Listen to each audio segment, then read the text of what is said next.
Hello les amis, j'espère que vous allez bien. Nouvelle vidéo Planète Rock et cette fois-ci on va s'intéresser au groupe britannique heavy metal Iron Maiden. Alors, c'est parti.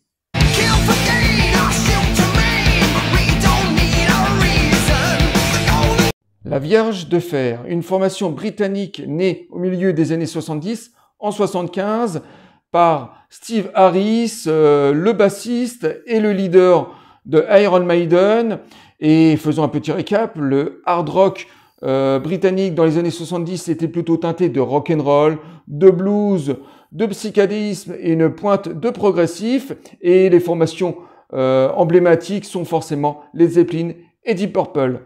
Malgré ça, le heavy metal britannique existait déjà à cette époque-là. Il y avait quelques formations connues, mais pas légion. Et la formation la plus connue des années 70 était Black Sabbath, qui avait sorti leur tout premier album en 70, avec leur son et leur style particulier, reconnaissable. Ce black metal avec une grande ligne de basse au niveau des guitares et des percussions. Donc Black Sabbath, une formation emblématique, et Iron Maiden en 75 ont énormément de mal à s'installer sur la scène heavy metal par la domination bien sûr de tous ces styles de hard rock que je vous ai cités juste avant. Et Iron Maiden va quand même faire pas mal de tournées à travers l'Angleterre. Ils vont jouer dans des salles et des festivals spécialisés, dans des clubs, et ils vont comme ça parcourir quelques années de 75 à 79, avoir une petite sympathie au niveau du grand public, et surtout un public fidèle. Et au sein de la formation, il y aura énormément de changements de personnel. Il y aura plusieurs chanteurs qui vont se succéder, surtout des guitaristes. Et à partir de 79, ils vont enfin trouver le chanteur idéal, Paul Di'Anno. Alors Paul Di'Anno est un chanteur très particulier, assez bad boy, assez voyou. Son style est plutôt proche, son style vestimentaire est plutôt proche du punk, avec une voix plutôt rauque, qui s'inscrit parfaitement dans le hard rock, et il est totalement ingérable, alcoolique, drogué. Malgré tous ces défauts et qualités de ce chanteur, parce qu'il a une voix quand même unique et assez puissante et assez intéressante, Iron Maiden va connaître enfin le succès dès son premier album, ce qui n'est pas le cas pour plusieurs formations de hard rock des années 70, qui a besoin de mûrir, de sortir 3 ou 4 albums avant de connaître la gloire auprès du grand public. Iron Maiden aura un succès immédiat dès la sortie de leur premier album, Iron Maiden tout simplement. Et Paul Di'Anno, pendant cette période, va sortir 2 albums. Ensuite, en 81, la formation va se séparer de son chanteur à cause de ses multiples interventions en prison. Enfin voilà, il a eu quand même pas mal de casseroles derrière lui à cause de son alcoolisme et de prise de drogue. Il est totalement ingérable. Et il recherche un nouveau chanteur, plus à l'image du heavy metal de cette époque-là, en 81, parce que le heavy metal explose littéralement. Il y a beaucoup de concurrence à la fois en Angleterre, mais surtout aux États-Unis, avec toutes ces grandes formations. Donc Iron Maiden devait rechercher un chanteur à l'image du heavy metal de cette époque, un petit peu moins underground, je dirais, et beaucoup moins punk que sur les 2 premiers albums avec Paul Di'Anno.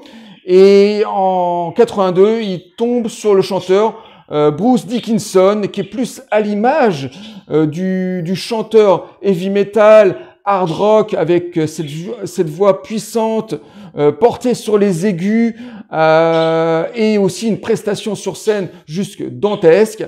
Alors la période Bruce Dickinson sera auréolé de gloire pour Iron Maiden, de très grands albums. Et en 93, Bruce Dickinson décide de quitter la formation pour une carrière solo. Je pense que ça va être une très mauvaise idée, même si les albums sont plutôt intéressants. Il fera un comeback en 2000, donc une dizaine d'années plus tard. Il reviendra au sein d'Iron Maiden et en 95, la formation décide de recruter un nouveau chanteur. Alors, ce sera une décision assez délicate. Ils vont trouver le chanteur Blaze Bayley. Alors, Blaze Bayley est un chanteur qui vient plutôt du thrash à la base, un style de hard rock assez nouveau, assez virulent, je dirais aussi bien sur les paroles que sur la musique. C'est pas forcément mélodieux comme le heavy metal ou le hard rock. Lui, il vient de cette scène-là plutôt industrielle, et il apporte à Iron Maiden pendant cette période-là un style un peu plus gothique, avec des albums un peu plus sombres, certes toujours mélodieux, mais assez détesté des fans d'Iron Maiden. Et ensuite, comme je vous l'ai dit tout à l'heure, le retour de Bruce Dickinson, une dizaine d'années après, donc lui il est parti en 93, il revient en 2000, et dans la période des années 2000, Maiden va sortir pas mal d'albums assez intéressants, voire très très bons, et des albums assez médiocres. Et aujourd'hui, Iron Maiden continue bien sûr à sortir des albums. Leur dernier album en date est sorti il y a 3 ans. Alors, c'est assez discutable auprès des fans, les derniers albums d'Iron Maiden, parce que ils se rapprochent de plus en plus d'albums conceptuels, donc beaucoup plus de progressifs, avec des albums assez sophistiqués, avec de très longues pièces qui durent à peu près 15 minutes. Alors donc les fans de la première heure sont assez déstabilisés et d'autres adorent ça. Moi personnellement, je déteste pas. Ça donne une autre facette d'Iron Maiden, mais c'est assez discutable auprès des fans. En tout cas, Iron Maiden, une carrière presque impeccable.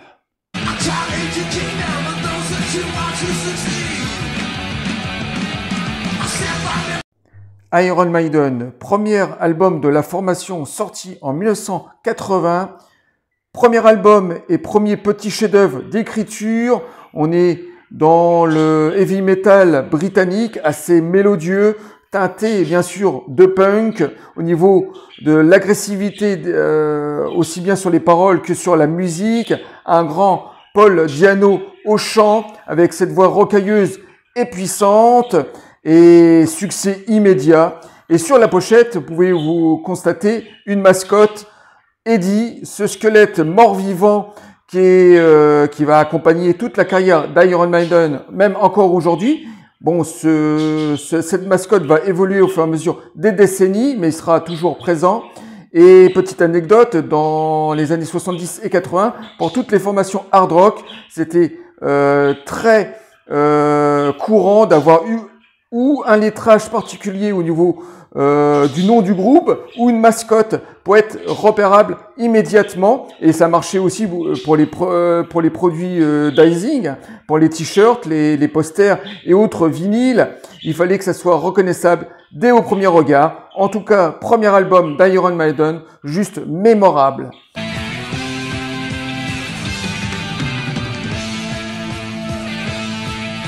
Va suivre ensuite Killer en 81, qui est dans la même lignée que le premier album, toujours aussi agressif et punk, underground, avec peut-être des structures encore plus reconnaissables et admiratives, et cette pochette est encore plus extraordinaire.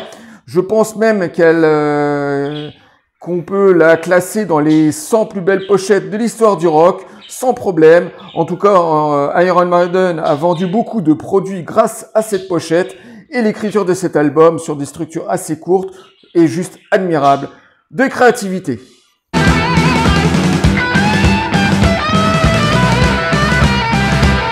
Poursuivons avec la période Bruce Dickinson. Paul Di'Anno quitte définitivement la formation pour des raisons personnelles.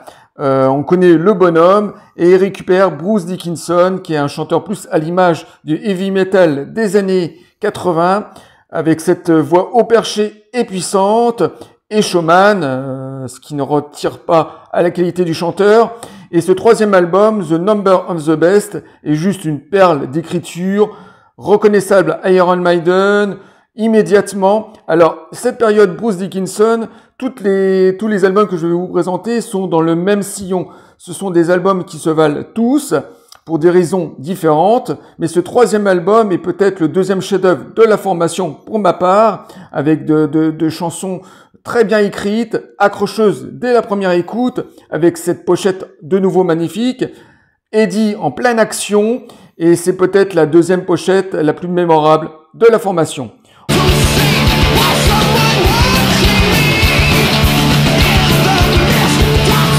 Ensuite, Piece of Mind. Alors, Piece of Mind est un album très sympathique dans le sillon du troisième album, admirable, avec peut-être un peu plus de solo au niveau des musiciens. Ensuite, Power Slave. Alors, on est plus vers la fin des années 80, 86, 87. Et c'est un album assez longéligne, avec pas mal de solos de guitare. Toujours cette signature Maiden reconnaissable, avec un grand Bruce Dickinson.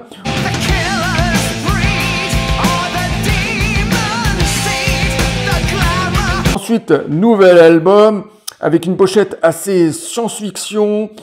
C'est un album assez facile d'accès, excellent dans les structures, avec cette fois-ci des morceaux beaucoup plus longs, de 7-8 minutes.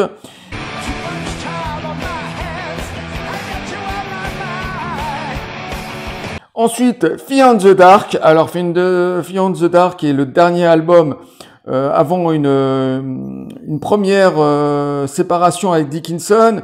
C'est peut-être le troisième album que je préfère de la période Dickinson, avec un album assez conceptuel, avec des morceaux assez longs, assez longélignes, avec pas mal d'instrumentation, pas mal de solos aussi, avec bien sûr toujours cette signature reconnaissable Dickinson. Excellent troisième album de cette période.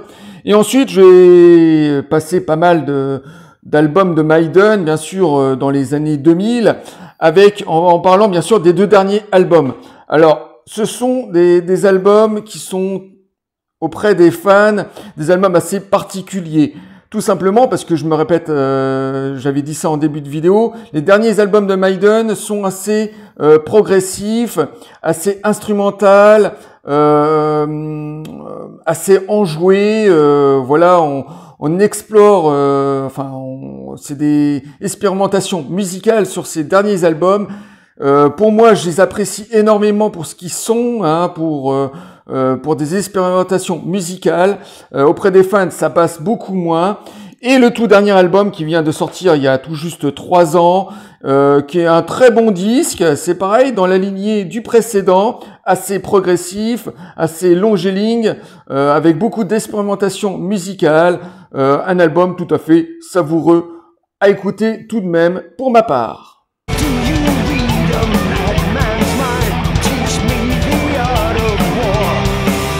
Et pour finir, parlons de la période Blaze Bayley. Alors, c'est une période auprès des fans qui est pas mémorable. Pourtant, ces deux albums sont plutôt inventifs et originaux. C'est pour ça que je les apprécie particulièrement. J'aime l'originalité chez les formations et les prises de risques.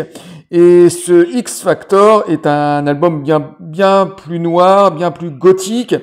Tout simplement parce que Bayley venait du thrash et il avait apporté au sein de la formation ce style. Et c'est un album qui est assez agréable d'écoute, avec des morceaux assez longs.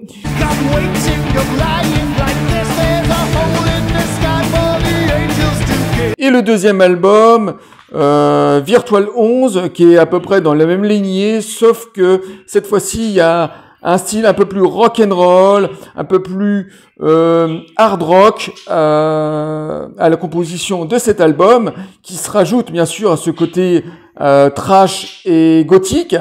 Cet album est peut-être un peu plus facile d'accès Et Bruce Bailey, bien sûr, va pas être apprécié par les fans. Donc, la formation, sans prendre de risques, vont tout de suite demander à Bruce Dickinson de revenir au sein de la formation, ce qui tombait très bien parce que Bruce Dickinson n'avait pas vraiment décollé avec sa carrière solo, malgré des albums plutôt intéressants, mais dans la tête des gens, Bruce Dickinson était définitivement le chanteur emblématique d'Iron Maiden. Donc revenir au bercail était quelque chose de naturel.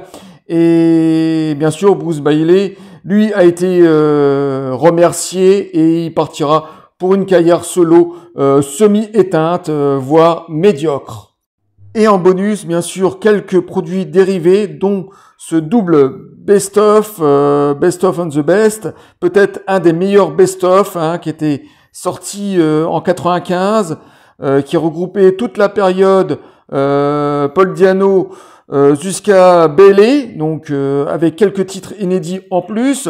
En plus, cette édition limitée était accompagnée d'un petit livret d'une centaine d'images, de photos avec pas mal d'anecdotes, donc un best-of, un des meilleurs en tout cas, qui survole bien la carrière de Maiden. Et pour finir, ce double DVD qui est sorti il y a une quinzaine d'années, Vision of the Best, qui regroupe tous les clips vidéo du début de la carrière de Maiden jusqu'en 2002 avec le retour de Dickinson et bien sûr toutes les prestations live, des extraits de toutes les tournées.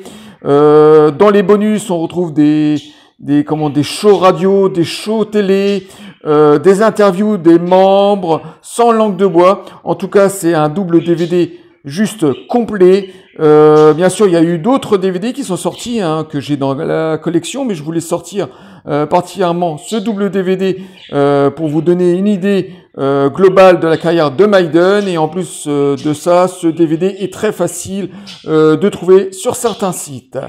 Voilà les amis, je viens de terminer cette vidéo sur la formidable formation britannique de heavy metal Iron Maiden qui m'a tant apporté pendant toutes ces années. D'ailleurs, je suis encore fan aujourd'hui et comme vous avez pu le constater, j'ai changé ma façon de filmer les sélections. Alors, n'hésitez pas à m'envoyer des commentaires pour me dire si vous trouvez ça sympa ou s'il faut revenir comme avant.